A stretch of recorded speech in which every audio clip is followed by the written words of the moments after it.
Hello, Maverick traders, and welcome out to your daily market roundup. This is Ankit here, and I'll be breaking down today's market price action. It's a Thursday, June the 5th. Let's get into it. As always, I'll be breaking down today's market price action by looking at broader markets, take a look at what the heat map's telling us, take a look at what the news telling us, and then we'll take a look at some possible setups ahead. Let's get into it. Disclaimer. This video was created for professional stock and option traders. Maverick Trading is a proprietary trading firm that employs professional traders around the world. Our traders trade firm capital and keep 70 to 80% of profits they generate. All trades and analysis in this video are for professional traders only. If you are interested in becoming a professional trader for Maverick, click the apply button in the video description. Let's break down what happened today. So jumping into the market analysis, let's just jump right into the headlines and the numbers. And today was definitely a bit of a volatile day, especially the intraday movement goes. Overall, market did pull back, and we see some stocks really weighing down on the broader markets. Tesla down 14%. I know Palantir really sold off as well. So there's definitely some bigger names that's weighing down in the markets. But overall, we're seeing a lot of back and forth, between this between the Elon Musk and Trump fallout. Again, that's really weighing down on the Tesla. But outside of that, I think markets are just stuck at that range here. As we take a look at this chart, you will see we are just stuck at that resistance of 6,000. We are trying to attempt to break that, but we're rejecting it. So just from a technical standpoint, I think this is a strong level of resistance until it really gives me a confirmation of breakout. I think this price can continue to move back and forth in that range. Now, looking at the economic data today, we're definitely noticing this week the theme has been weaker data. We've seen the data from the ADP numbers, we saw the ISM numbers, and here we are, the unemployment claims that also rose as well to the highest level since October at 247,000. So there's definitely that economic weakness that we're noticing. And again, this is where we need to see what's going to happen tomorrow with this US jobs report coming ahead. Now, if you take a look at the numbers for the day, you can see that it was sort of a mild bearish day. Dow Jones down 0.29, S&P 0.5%, Q's down the most, small caps mostly flat, oil up, and then gold is down. So overall, a lot of the losses really is coming towards the second half of the day. There's definitely been a lot of back and forth in the markets. But overall, again, I think we're just range bound here. Now, if we take a look at the bond markets, not really seeing any fireworks there. Things have mostly been calm here. You can see that the bond market's definitely calmed down, where it's kind of lost that trend. It's between the 20 to 50 there. Now, when we take a look at the heat map today, you'll notice that definitely there's a lot of red, a lot of green. I think that's really where the market is. There is definitely pockets of outperformance, and there's definitely pockets of underperformance. But as we go into this little sideways price action, it's a great time to take advantage of the differential between the outperformers and the underperformers. And talking about that, take a look at the advanced decline ratio. I know 59% to the downside, 38% to the upside, but if you take a look at the plus minus 50 MA, this number has improved since last week. We are now up 73% into the green above the 50 MA and only 27% down in the red. So again, this is just telling you that the market breadth is improving. So this is where we need to kind of hunt and see what things are moving, what stocks we can find that has a lot of room to run. Other than those major stocks that has been in the headlines in the past few weeks. Now, when we take a look at the market outlook, has anything changed for me? No.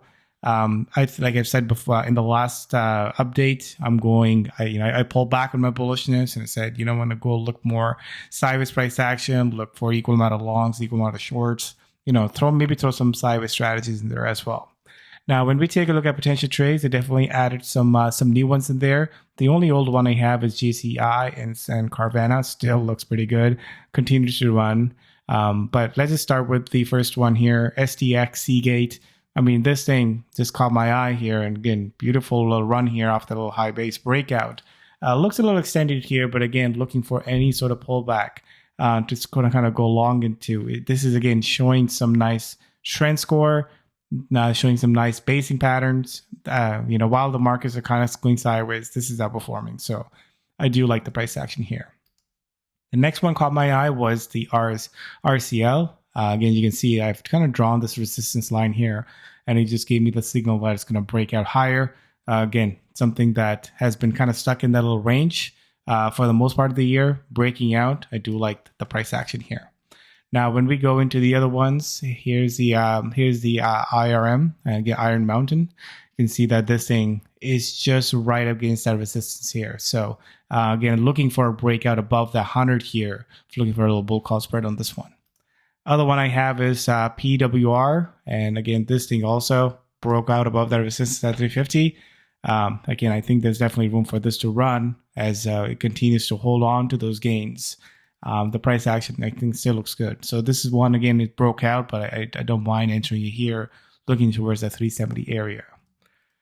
And here's the last couple ones. Let's talk about JCI. You can see that, base, broke out, brace, it's still kind of holding on to that level. So I still like it to the upside. And then lastly, Carvana seems to be just running here. Again, that's where the momentum is. Now, let's just take a look at some sideways play. Here's the PGR. Progress. This one has been, doing well, but then so far you can see that kind of gone to that sideways play. It's not really falling apart. It's not really going higher. That's really exactly what we want to see. So, so far, this is the range that we have, and that's the broader range. Other ones is the AT&T going sideways between the 26 to a 28 range. Here we are, AMT, same thing, kind of moving sideways as well. So again, good time to sort of look at some sideways plays as well. Now, as far as the relative weakness goes, there's definitely things that are standing out here. This one caught my eye as it continues to be in this little downward pressure here. Remember, this thing went from a bullish stock to now a bearish stock. And so far, this price action is definitely quite weak. Increase in volume, continues to drop TPL. So this is the one I think worth taking a look at. Other ones, they're all sort of going sideways to maybe lower. We have been consolidating. Again, so far, these are good ones. Some credit spreads on this, trying to collect money on time decay as it really continues to stay, sideways to lower.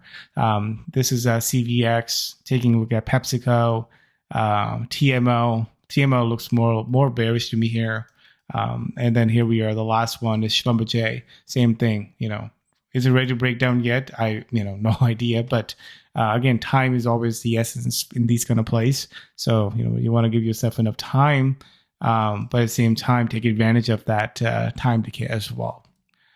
So going into tomorrow, I think markets like to see range of price action. We are at the top end of the range. Until I really see a breakout above the 6,000, I think that's really the big benchmark here. But until then, we can go back and forth. Economic reports, non-farm payrolls number. Again, tomorrow's going to be an important one because, like I said, we have seen weaker economic data. Does tomorrow's report cause, big concerns? Do we see a big movement in the bond market? Does it come in line with expectation? I think this is the one that we're going to pay attention to tomorrow. And then as far as the earnings reports, not a whole lot, nothing too major here. So I think the bigger focus again goes on that job support. But outside of that, I think, again, as always, follow that relative sort of weakness, keep your balanced portfolio. And especially when we go range bound, you want to just, switch that strategy as well till we get that bigger breakout. And again, we can get more bullish on that. But again, focus on that outperformance versus the underperformance. Thanks for everyone for joining. See you in the next one. Happy trading.